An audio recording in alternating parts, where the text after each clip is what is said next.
নবীজি সাল্লাল্লাহু আলাইহি সাল্লাম বলেন, নেককার নারীকে জানো যার 4টি গুণ পাওয়া যাবে। বলেন, নেককার নারীর গুণ কয়টি? 1 নাম্বার, ইন আমারহা আতাআত, শরীয়ত মোতাবেক কোন হুকুম করলে বিবি পালন করে, এই নেককার বিবির 1 নাম্বার গুণ। 2 নাম্বার, নেককার বিবির দ্বিতীয় গুণ, ওয়া ইন নাযারা ইলাইহা সাররাতহু, নেককার বিবির দ্বিতীয় গুণ হলো স্বামী তার দিকে তাকানো মাত্রই স্বামী খুশি হয়ে যায়। এর অর্থটা কি বলেন তো? স্বামী খুশি হয়ে যায় মানে আসলে হাদিসের অনুবাদটা এমন না। হাদিসের অনুবাদ হলো ইন নাযারা ইলাইহা, মূল অনুবাদটা এমন, স্বামী স্ত্রীর দিকে যখন তাকায়, সাররাতহু, স্ত্রী এমন একটা অঙ্গ ভঙ্গি বা এমন একটা আচরণ করে যেই আচরণটা স্বামীকে সন্তুষ্ট করে দেয়। নেককার বিবির দ্বিতীয় গুণ। নেককার বিবির 3 নম্বর গুণ।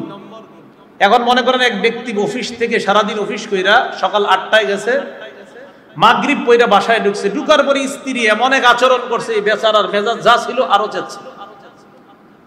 কিন্তু উনি সারাদিন অফিস কইরা অনেক পেরেশানি নিয়ে বাসায় ঢুকা মাত্র বিবির দিকে তাকাইছে, বিবি তার সাথে এমন একটা আচরণ করছে, সাথে সাথে মনটা ভালো হয়ে গেছে।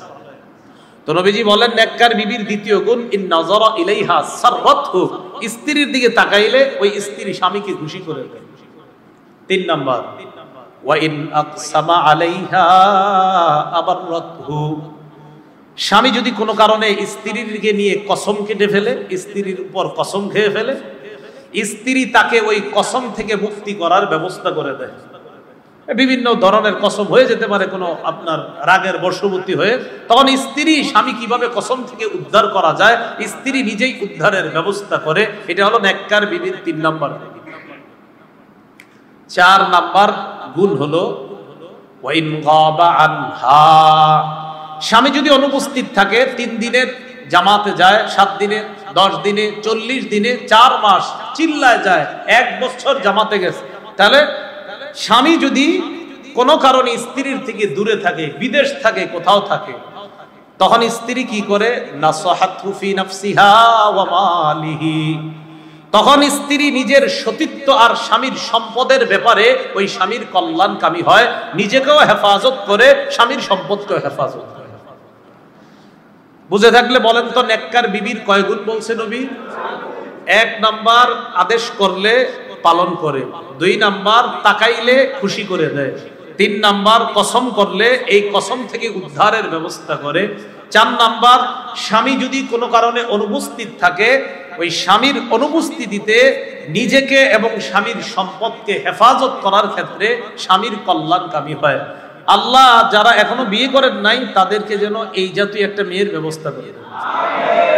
এই জন্য নিজেরাও তৈরি হন, আপনারা ওরকম হতে হবে, তাহলে আল্লাহ ওরকম মিলিয়ে দিবে। আল্লাহ কবুল করেন। ইবনে মাজার 1857 নম্বর হাদিসের বর্ণনা। এই হাদিসের মধ্যে আসছে, ক্বালা রাসূলুল্লাহ সাল্লাল্লাহু আলাইহি ওয়াসাল্লাম, ইন্নামাদ দুনিয়া মাতা ওয়া লাইসা মিন মাতা'id দুনিয়া শাইউন আফযালা মিনাল মারআতিস সালিহা। নবীজি বলেন, এই পুরা পৃথিবীটা ক্ষণস্থায়ী ভোগের জায়গা। চিরস্থায়ী না ক্ষণস্থায়ী? এই পৃথিবীটা ক্ষণস্থায়ী ভোগের জায়গা। এরপর আল্লাহ রাসূল বলেন, ওয়ালাইসা মিন মাতা'id দুনিয়া শাইউন আফযালা মিনাল মারআতিস সালিহা, এই পৃথিবীর মধ্যে একজন নেককার বিবির চাইতে শ্রেষ্ঠ কোনো সম্পদ নাই। মুসলিম শরীফের হাদিসটা আরেকটু ক্লিয়ার, 3535, 3535 কত হয়? 3535। এই হাদিসের মধ্যে আসছে, রাসূলুল্লাহ সাল্লাল্লাহু আলাইহি সাল্লাম বলেন, আদ-দুনিয়া মাতা' ওয়া খায়রু মাতা'id দুনিয়া আল মারআতুস সালিহা, দুনিয়াটা ভোগের জায়গা, সম্পদ ভোগ করার জায়গা। রাসূল বলেন, এই পৃথিবীর শ্রেষ্ঠ সম্পদ একজন নেককার নারী, একজন নেককার বিবিকে রাসূল পৃথিবীর শ্রেষ্ঠ সম্পদ বলে ঘোষণা করেছেন। তাহলে বলেন তো, নারীর মর্যাদাকে ইসলাম কম দিল না বেশি দিল? অথচ আমাদের অনেক মা বোনরা ইচ্ছা করে নিজেরা নিজেদের মর্যাদা কমায় আর নিজেদেরকে এমন ভাবে অন্যের সামনে উপস্থাপন করে, পোশাক আশাক, অশ্লীলতা আর বেহায়াপনার সয়লাভ এমন ভাবে নিজেদেরকে করতে চায় যে অশ্লীলতা আর বেহায়াপনারা তারা একটা শিল্পের পর্যায়ে নিয়ে যেতে চায়। বিশ্বাস করেন, অশ্লীলতা, বেহায়াপনা অর্ধালঙ্গ হওয়া এটা কোনো শিল্প না, এটা অন্যায়, এটা নিজের উপর অত্যাচার, এটা গুনাহ। এর মাধ্যমে পৃথিবীতে বংশ পরম্পরা যে তৈরি হওয়ার একটা বৈধ পন্থা আছে, এই বৈধ পন্থার পরিবর্তে 4 সন্তান তৈরি হওয়ার একটা শুধুমাত্র পায়তারা, চারদিক থেকে পাশ্চাত্য অসভ্যতা আমাদের এই নারীদের মাধ্যমে করতে চায়। কারণ এইভাবে বেহায়াপনার মতো যখন চলবে নারীরা, তখন আপনার এটা বৈধ পন্থায় যে পৃথিবীতে একটা মানব সম্পদ বাড়ার একটা প্রক্রিয়া আছে, এই প্রক্রিয়া ব্যাহত হয় কখন? যখন এই বৈধ পন্থাটা অবৈধ পন্থায় রূপান্তরিত হয়। আল্লাহ আমাদের এই সমাজের নারী পুরুষ সকলকে হেফাজত করেন। এই বিষয়ে আর কথা বলছি না, এই বিষয়ে আমার বয়ান আছে, লম্বা বয়ান, যে বৈধ আর অবৈধ সম্পর্ক কারে কয়। রমজানের আগে মনে হয় সম্ভবত, রমজানের একদিন আগে এই বয়ানটা কোথায় জানি করছিলাম, লম্বা আলোচনা, যে বৈধ সম্পর্ক কোনটা আর অবৈধ সম্পর্ক কোনটা। আল্লাহ আমাদের সকলকে সমস্ত বৈধতার মধ্যে, সব বৈধ জিনিসের মধ্যে থাকার তৌফিক দান করেন। তাহলে একজন নেককার নারী পৃথিবীর শ্রেষ্ঠ সম্পদ। তো পৃথিবীতে নেককার নারী পুরুষের মাধ্যমে একটা পরিবার গঠন যখন হবে, তাদের সন্তানগুলা নেক হবে। এখন কথা হলো, আপনার নেক বিবির জন্য আপনার কি করণীয়? আমাদের করণীয় হলো দোয়া করা। বলেন কি করা? দোয়া করা। আল্লাহ পাক রব্বুল আলামিন আমাদেরকে দোয়া শিখিয়ে দিয়েছেন। রব্বানা আতিনা ফিদ দুনিয়া হাসানা ওয়া ফিল আখিরাতি হাসানাতাও ওয়া কিনা আযাবান নার। আল্লাহ দুনিয়াতে কল্যাণ দেন, এই কল্যাণ দ্বারা সমস্ত কল্যাণ উদ্দেশ্য। মুফাসসিরিনে কেরামের কেউ কেউ লিখেছেন, এই হাসানা দ্বারা উদ্দেশ্য দুনিয়ায় নেককার সুন্দরী স্ত্রী যেন আল্লাহ আপনাকে মিলিয়ে দেয়। এই বুঝছেন নি পুরাটা? শুধু সুন্দরী না, নেককার সুন্দরী। হ্যাঁ, নেককার সুন্দরী। তো এটা হলো একটা দোয়া, এটা করা। তো এই দোয়া করা,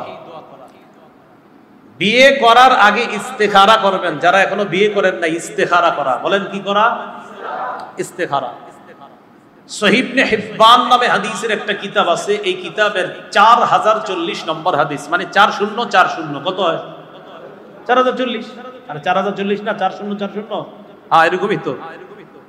এই হাদিসের মধ্যে আসছে আবু আইয়ুব আনসারী রাদিয়াল্লাহু তাআলা আনহুর বিয়ের প্রস্তাব আসছে, মানে ওনার বিয়ের কথাবার্তা চলছে, নবীজির কাছে গেছে। যেমন আপনাদের অনেকে যখন বিয়ে করবেন মসজিদের ইমাম সাহেব, খতিব সাহেবদের কাছে পরামর্শ নিতে আসেন না?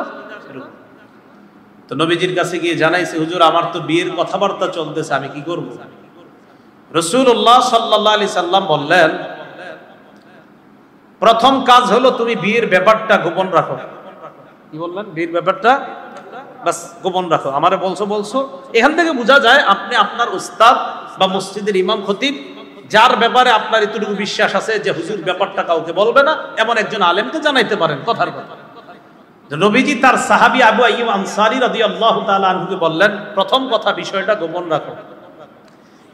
দ্বিতীয় কথা বললেন, তুমি ওযু করবা। ওযু করার পর যেই কয় রাকাত নামাজ পড়ো, নামাজ পড়বা, নফল নামাজ পড়বা। পড়ার পর তুমি আল্লাহর কাছে একটা দোয়া করবা, আল্লাহুম্মা ইন্নাকা তাকদিরু ওয়া লা আকদিরু। এটা সহিহ ইবনে হিব্বানের বর্ণনা, বুখারীতে আছে, আল্লাহুম্মা ইন্নী আস্তাখিরুকা বিইলমিক ওয়া আস্তাকদিরুকা বিকুদরাতিক। তো যাই হোক, এটার অনুবাদ হলো আল্লাহুম্মা ইন্নাকা তাকদিরু ওয়া লা আকদির। আল্লাহ আপনি সক্ষম, আমি অক্ষম। বলেন সবাই, আল্লাহ আপনি সক্ষম, আমি অক্ষম। ওয়া তা'লামু ওয়া লা আ'লামু। আল্লাহ আপনি জানেন, আমি জানি না। ওয়া আনতা আল্লামুল গুয়ুব। আল্লাহ আপনি অদৃশ্যের সব খবর রাখেন। এরপরে আল্লাহকে তুমি এই কথাটা বলবা, আল্লাহুম্মা ইন কুনতা তা'লামু আন্না ফি ফুলানা তুসাম্মিহা বিইসমিহা। তুমি বলবা, আল্লাহ আপনি যদি অমুকের মধ্যে, এটা বললে আবার নবী বলছে ওই জায়গায় মেয়ের নামটা তুমি বলবা। নবীজি বললেন, যে মেয়েটারে বিয়ে করবা, যে মেয়েটার ব্যাপারে তোমার সাথে কথাবার্তা চলতেছে, কথার কথা জামিলা খাতুন, কথার কথা, বা যে কোনো একটা মেয়ের নাম, তো তুমি মেয়ের নামটা তখন বলবা, আল্লাহুম্মা ইন কুনতা তা'লামু আন্না ফি, এই ফি এর পরে ওই মেয়ের নামটা বসায় দিবেন। তো বললাম জামিলা, বা আপনার একটা সুন্দর নাম বলতে পারেন আপনারা যে আন্না ফি জামিলা, আল্লাহ ওই যে জামিলা নামক মেয়েটার মধ্যে যদি খায়রান কোন কল্যাণ থাকে ফাকদুরহা লি, এই মেয়েটাকে বিয়ে করা আমার জন্য আপনি সহজ করে দেবেন। তাহলে নবীজি বলে দিলেন যে মেয়েকে বিয়ে করবেন ওই মেয়ের নামটা ওখানে বলবেন। আপনারা আরবি না বললে বাংলা বলবেন, আমি একটু করে বাংলাটা সুন্দরভাবে বলতেছি, দাঁড়ান। আর আরবিটা যদি পারেন মুখস্থ করে নেবেন। আল্লাহুম্মা ইন্নাকা তাকদিরু, আল্লাহ আপনি সক্ষম, ওয়ালা আকদিরু আমি অক্ষম, ওয়া তা'লামু আপনি জানেন, ওয়ালা আ'লামু আমি জানি না, ওয়া আনতা আল্লামুল গুয়ুব আপনি অদৃশ্যের সব খবর রাখেন। আল্লাহুম্মা ইন কুনতা তা'লামু আন্না ফি ফুলানা, এই ফুলানার জায়গাটায় একটা মেয়ের নাম বসাবেন যে মেয়েটাকে আপনার বিয়ের কথা চলতেছে। আল্লাহ অমুক মেয়ের মধ্যে যদি খায়রান লি, এরকম অমুককে বিয়ে করার মাঝে যদি আমার জন্য কল্যাণ থাকে ফাকদুরহা লি, তাকে বিয়ে করা আমার জন্য সহজ করে দেন। এরপরে কি বলবেন? ওয়া ইন কানা গায়রুহা খায়রান লি, আল্লাহ এই মেয়ের মাঝে যদি আমার জন্য কল্যাণ না থাকে, এই মেয়ে ছাড়া যদি অন্য কোনো মেয়ের মাঝে আমার জন্য কল্যাণ থাকে ফাকজিলি, আল্লাহ ওই অন্য মেয়েটার ব্যবস্থা করে দেন আর এখান থেকে আমাকে হেফাজত করেন। এবার বাংলাটা শুনেন। আল্লাহ আপনি সক্ষম আমি অক্ষম, আল্লাহ আপনি জানেন আমি জানি না। যারা বিয়ে করবেন বাংলায় যারা এভাবে বলবেন আল্লাহকে, আল্লাহ আপনি অদৃশ্যের সব খবর রাখেন। আল্লাহ অমুক এলাকার অমুকের ওই কন্যা যার সাথে আমার বিয়ের কথা চলছে বা এরকম প্রস্তাব আসছে, তার মাঝে তাকে বিয়ে করার মাঝে যদি আমার জন্য কল্যাণ থেকে থাকে তাকে বিয়ে করা আমার জন্য সহজ করে দেন। আর যদি এখানে অকল্যাণ থাকে এর পরিবর্তে যেই মেয়ের মাঝে আমার জন্য কল্যাণ আছে অমুক মেয়েটাকে আমার জন্য ব্যবস্থা করে দেন আর এখান থেকে আমাকে উদ্ধার করেন, হেফাজত করেন। কি মনে থাকবে না কথাটা? সোজা বাংলা, আল্লাহ এই মেয়ের মাঝে কল্যাণ থাকলে বিয়ের ব্যবস্থা করে দেন, কল্যাণ না থাকলে আমার এখান থেকে উদ্ধার করেন। অন্য মেয়ে যার মাঝে কল্যাণ আছে ওই মেয়ে আমার জন্য ব্যবস্থা করেন। এদুরুকু মনে থাকবে নি? সহজ। আর পুরা বাংলাটা যদি পারেন তো সহজ। এ হলো ইস্তেখারা। তবরানি নামে হাদিসের একটা কিতাব আছে, এই কিতাবের ৭২১২ নম্বর হাদিস, ৭২১২ ৭২১২। এই হাদিসের মধ্যে আসছে কোন ব্যক্তির জীবনে যদি ৪টি জিনিস দেওয়া হয়, আমাকে আপনাকে আমাদের এই জায়গার কাউরে যদি ৪টা জিনিস দেওয়া হয় তাকে কেমন জানি দুনিয়ার সমস্ত কল্যাণ দেওয়া হলো। তাহলে আজকে থেকে চলেন পরীক্ষায় নেমে যে আমরা কয় জিনিস? ৪ জিনিস। ক্বালা রাসূলুল্লাহ সাল্লাল্লাহু আলাইহি ওয়াসাল্লাম আরবাউন মান উ'তিয়াহুন্না উ'তিয়া খায়রাদ দুনিয়া ওয়াল আখিরাহ। নবীজি বলেন যাকে ৪টি জিনিস দেওয়া হবে তাকে দুনিয়া আখিরাতের সমস্ত কল্যাণ দেওয়া হয়েছে। ও শুধু দুনিয়ার না, দুনিয়া আখিরাতের। যাকে ৪টি জিনিস দেওয়া হলো তাকে দুনিয়া আখিরাতের সমস্ত কল্যাণ দেওয়া হলো। ১ নাম্বার কলবান শাকিরা, যাকে আল্লাহ এমন একটা কলব দিছে যেই কলব আল্লাহর শুকরিয়া আদায় করতে পারে। সুবহানাল্লাহ। ২ নাম্বার ওয়ালিসানান যাকিরা, যাকে এমন একটা জিহ্বা আল্লাহ দিয়েছে যে জিহ্বা আল্লাহর নাম খুব বেশি স্মরণ করে, খুব বেশি উচ্চারণ করে। ৩ নাম্বার ওয়া বাদানান আলাল বালাই সাবিরা, এমন একটা শরীর আল্লাহ যাকে দিয়েছে যে শরীর বিপদে ধৈর্য ধারণ করতে পারে। ৪ নাম্বার ওয়া ইমরাআতান সালিহাতান ওয়া যাওজাতান সালিহাতান লা তাবগীহি খাউনান ফি নাফসিহা ওয়া মালিহি, এমন একজন নেককার বিবি যদি আল্লাহ কাউকে দেয় যে নেককার বিবি তার নিজের সতীত্বের ব্যাপারেও খেয়ানত করে না, নিজের সতীত্ব শুধু স্বামীর জন্যই রাখে, অন্য কারোর জন্য না, আর স্বামীর সম্পদ হেফাজত করে, আল্লাহ কেমন যেন এই পুরুষটাকে দুনিয়া আখিরাতের সমস্ত কল্যাণ দিয়ে দিয়েছে। বলেন তো দুনিয়া আখিরাতের সব কল্যাণ আল্লাহ আমারে দিছে, কয় জিনিস আমার মধ্যে যদি পাওয়া যায়? বুঝতে পারবেন নি? ১ নাম্বার কলব, যে কলব শুকরিয়া আদায় করে। ২ জিহ্বা, যে জিহ্বা আল্লাহর জিকির করে। ৩ শরীর, যে শরীর বিপদে ধৈর্য ধারণ করে। ৪ নেককার বিবি, যে নিজেকে হেফাজত করে, স্বামীর সম্পদ হেফাজত করে। এবার আপনারা বলেন ১ নাম্বার কেমন কলব? ২ নাম্বার জিহ্বা, যে জিহ্বা জিকির করে। ৩ নাম্বার শরীর, যে শরীর ধৈর্য ধারণ করে। ৪ নাম্বার নেককার। অতএব আজকে থেকে এই ৪টা দোয়া বেশি বেশি করবেন। কি দোয়া করবেন? আল্লাহ আপনি আমারে শুকরিয়া আদায় করার মতো একটা কলব দেন, আল্লাহ জিকির করার মতো আমার জিহ্বা দেন, আল্লাহ ধৈর্য ধারণের মতো আমার শরীর দেন, আর একজন নেককার বিবি আমারে মিলায় দেন। আল্লাহ কথাগুলা বোঝার তৌফিক দান করেন। আসেন পূর্বের কথায়, দুনিয়ার দিনদার পরিবার গঠন হবে কয়জনের মাধ্যমে? দিনদার নারী পুরুষের মাধ্যমে, স্বামী স্ত্রীর মাধ্যমে। তো আল্লাহ বলছেন সূরা তাহরিমে, হে ঈমানদাররা নিজেদেরকে আর পরিবারকে জাহান্নামের আগুন থেকে বাঁচাও। আচ্ছা বলেন তো, দিনদার পরিবার যখন হবে, এই পরিবারটাই তো জাহান্নামের আগুন থেকে বাঁচার জন্য সহায়ক হবে, এটা জান্নাতি পরিবার হবে। একটা কিতাব আছে নাম বাইহাকি শরীফ, কি নাম? এই কিতাবের 4471 নম্বর হাদিস। এই হাদিসের মধ্যে আছে, ক্বালা রাসূলুল্লাহ সাল্লাল্লাহু আলাইহি ওয়াসাল্লাম, মান রাযাকাহুল্লাহু ইমরাআতান সালিহা। আল্লাহ যদি কাউকে নেককার বিবি দান করেন, ভাইও আপনারা এখনো যারা বিয়ে করেন নাই, খুব দোয়া করি আল্লাহ নেককার বিবি মিলিয়ে দেন। রাসূল বলেন, যাকে আল্লাহ নেককার বিবি দিয়েছেন, কেন বললাম দেখেন, আনাহু আলা শাত্রি দীনিহি, আল্লাহ তার দিন অর্ধেক পালন করা সহজ করে দিয়েছেন। যদি কারো নেককার বিবি হয়ে যায় তো বুঝতে হবে তার ধর্ম পালন অর্ধেক আল্লাহ সহজ করে দিচ্ছে। বলেন তো, নেককার বিবি মানি পাওয়া মানে কি? ধর্ম পালন অর্ধেক সহজ, বাকি আছে কতটুক? আর অর্ধেক। নবী বলেন, ফাল্লাত্তাকিল্লাহা ফিশ শাত্রিস সানি, বাকি অর্ধেকের ব্যাপারে আল্লাহকে ভয় করো, বাস পুরোপুরি হয়ে যাবে। নেককার বিবি পাইলা তো অর্ধেক ধর্ম পালন সহজ হয়ে যাবে, কারণ তোমার নেককার বিবি কখনো ফজর নামাজে তোমারে বাধা দিবে না, জোহরে বাধা দিবে না, আসর এশা মাগরিবে তোমাকে বাধা দিবে না, হজ করতে বাধা দিবে না, যাকাত দিতে বাধা দিবে না, সদকা করতে বাধা দিবে না। তোমার নেককার বিবি দুনিয়ার যত নেক কাজ এগুলো করতে তোমাকে বাধা দিবে না। তাই ধর্ম পালন অর্ধেক তোমার সহজ হয়ে গেল, বাকি অর্ধেকের ব্যাপারে আল্লাহকে ভয় করো, বাস তুমি পুরা দিনটা কমপ্লিট হয়ে যাবে। প্রিয় শঙ্করবাসী, কথাগুলা কি বুঝছেন? আচ্ছা, তাহলে দিনদার নারী পুরুষের মাধ্যমে দুনিয়ার জীবন শুরু করা। মুসনাদে আহমদ হাদিসের কিতাবে, কিতাবের 144 নম্বর হাদিস। এই হাদিসের মধ্যে আসছে, ক্বালা রাসূলুল্লাহ সাল্লাল্লাহু আলাইহি ওয়াসাল্লাম, মিন সাআদাতি ইবনি আদামা সালাসা ওয়া মিন শিকওয়াতি ইবনি আদামা সালাসা। আদম সন্তানের সৌভাগ্যের লক্ষণ 3টা, আদম সন্তানের হতভাগা হওয়ার লক্ষণ 3টা। বলেন, সৌভাগ্যের লক্ষণ, হতভাগার লক্ষণ। আরেক হাদিসে আছে 4টা।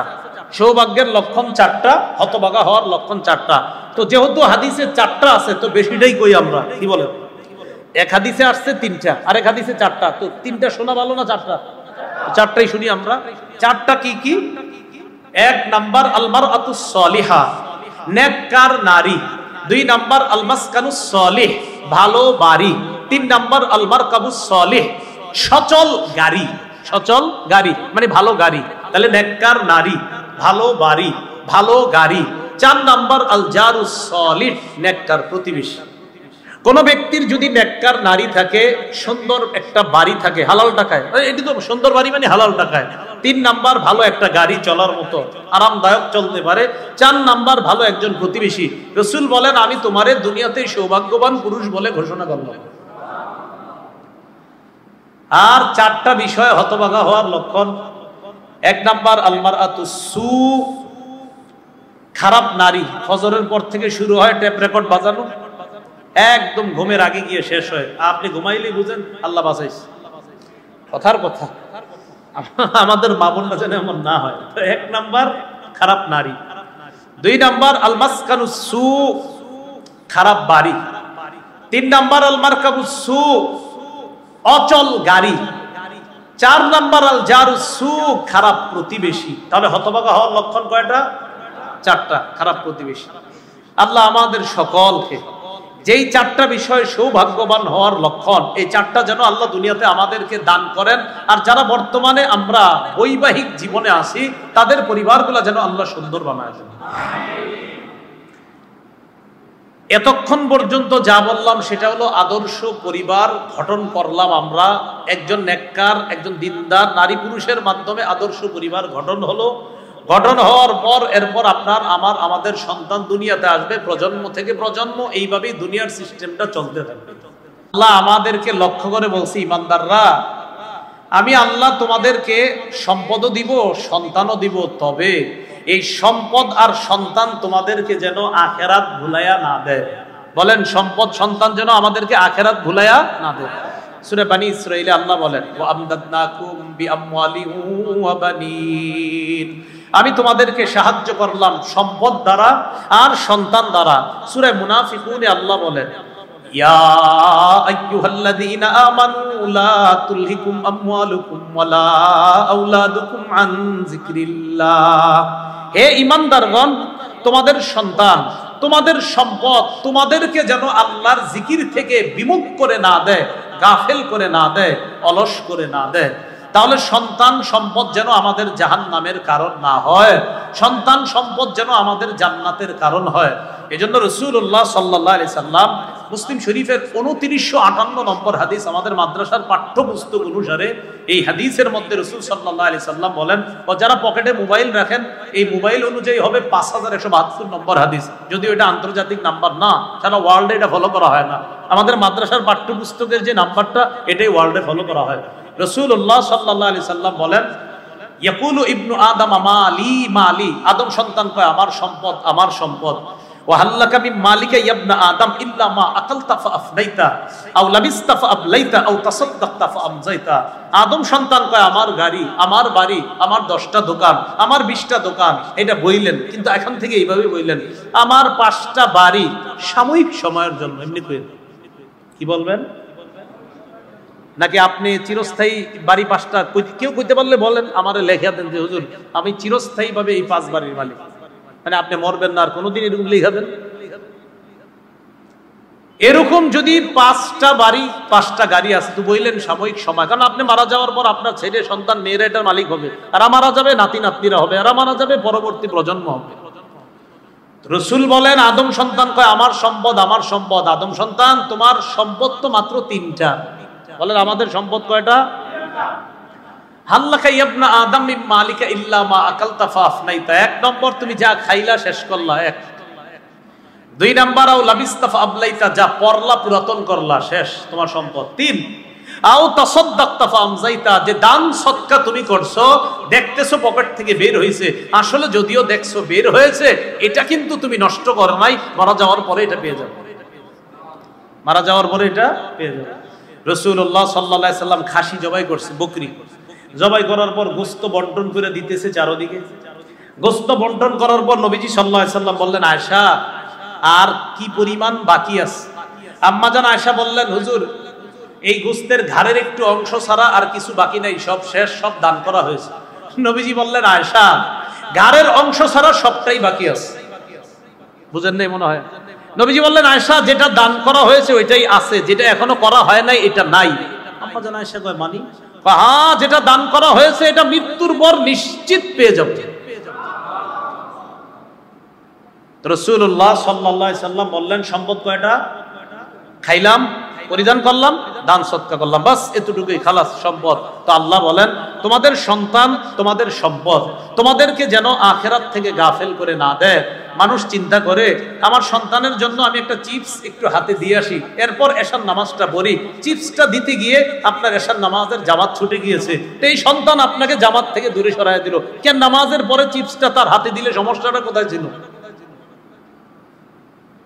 তো যে বিষয়টা বুঝাইতে চাইলাম, মানুষ দোকানে শাটার লাগায় না, মুয়াজ্জিন সাহেব বলে হাইয়া আলাস সালাহ হাইয়া আলাল ফালাহ, ইকামত হচ্ছে শাটার লাগায় না কেন?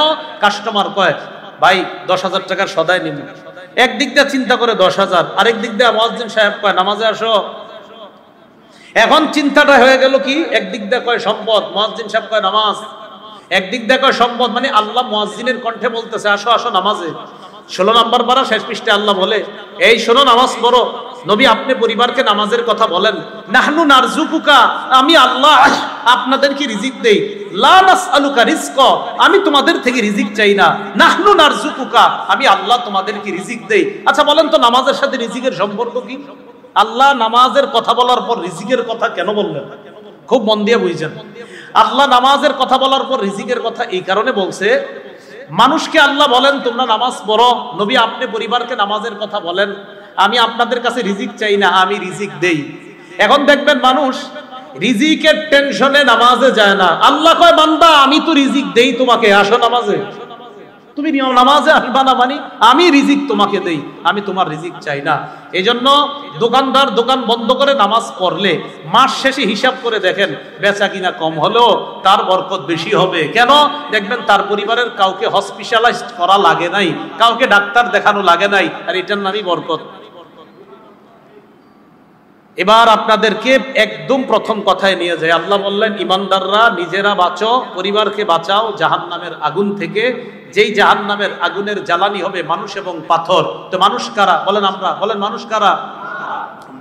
আমরা যেন জাহান্নামের জ্বালানি না হই। এই জন্য বলেছিলাম পরিবারকে দিনদার একটা পরিবার বানানো। দিনদার পরিবারের শর্ত কি বলেছিলাম? দিনদার স্বামী, দিনদার স্ত্রী। আর নবী বলেছেন দিনদার স্বামী স্ত্রীর মাধ্যমে যে সন্তান দুনিয়াতে আসবে, আমি নবী আশাবাদী সন্তান নেককার হবে। আল্লাহ পাক রব্বুল আলামিন আমাদের সকলকে যে কথাগুলো বললাম শুনলাম আদর্শ পরিবার গঠন করার জন্য আল্লাহ আমাদের সকলকে আদর্শ সভ্য পুরুষ এবং মা বোনদেরকে আদর্শ সভ্য সতী নারী সতী মেয়ে হওয়ার তৌফিক দান করেন। আমিন ওয়া আখিরু দাওয়ানা আলহামদুলিল্লাহি রাব্বিল আলামিন। দোয়া হবে। আল্লাহুম্মা সাল্লি আলা মুহাম্মাদ ওয়া আলা আলি মুহাম্মাদ। আলহামদুলিল্লাহি রাব্বিল আলামিন ওয়াল আকিবাতু লিল মুত্তাকিন ওয়াস সালাতু ওয়াস সালামু আলা সাইয়্যিদিল আমবিয়া ওয়াল মুরসালিন ওয়া আলা আলিহি ওয়া আসহাবিহি আজমাইন। ربنا ظلمنا أنفسنا وإن لم تغفر لنا وترحمنا لنكونن من الخاسرين رب ارحمهما كما ربياني صغيرا رب ارحمهما كما ربياني صغيرا মাবুদ মেহেরবান মাওলা, আল্লাহ মেহেরবানি করে জীবনের সমস্ত গুনাহ খাতাগুলো মাফ করে দেন। আল্লাহ আমাদের মধ্যে যারা অসুস্থ বানায়া দেন, যারা ঋণী ঋণ পরিশোধের ব্যবস্থা করে দেন, যারা অভাবী অভাব দূর করে দেন। এবছর যারা কোরবানি করবে তাদেরকে কোরবানির ব্যবস্থা করে দিয়েন। কোরবানির নিয়ত যারা করেছে তাদের নিয়ত পরিশুদ্ধ করে দেন। আল্লাহ হালাল টাকায় কোরবানি করার তৌফিক দান করেন। শরীক যারা হবে আল্লাহ তারাও যেন হালাল টাকায় শরীক হয় তৌফিক দান করেন।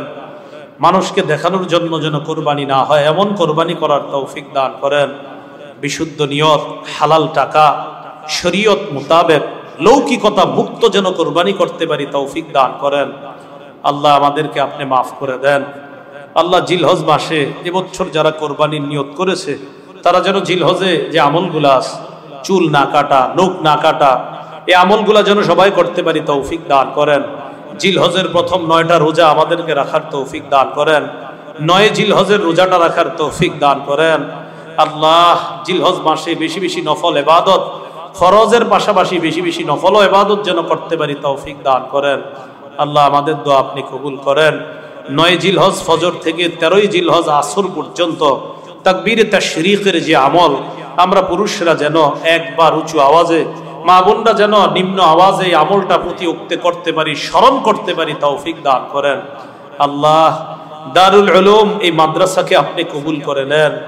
দারুল উলুম অর্থ হলো এলেমের ঘর, এলেমের বাড়ি। আল্লাহ এই মাদ্রাসাটাকে আপনি এলেমের বাড়ি হিসাবেই কবুল করে নেন। আল্লাহ এই মাদ্রাসাকে ধানমন্ডি শঙ্করবাসীর জন্য হেদায়েতের মার্কাজ বানায়া দেন, পুরা বাংলাদেশের হেদায়েতের মার্কাজ বানায়া দেন, সারা বিশ্বের হেদায়েতের মার্কাজ বানায়া দেন। আল্লাহ আমাদের দোয়া আপনি কবুল করেন।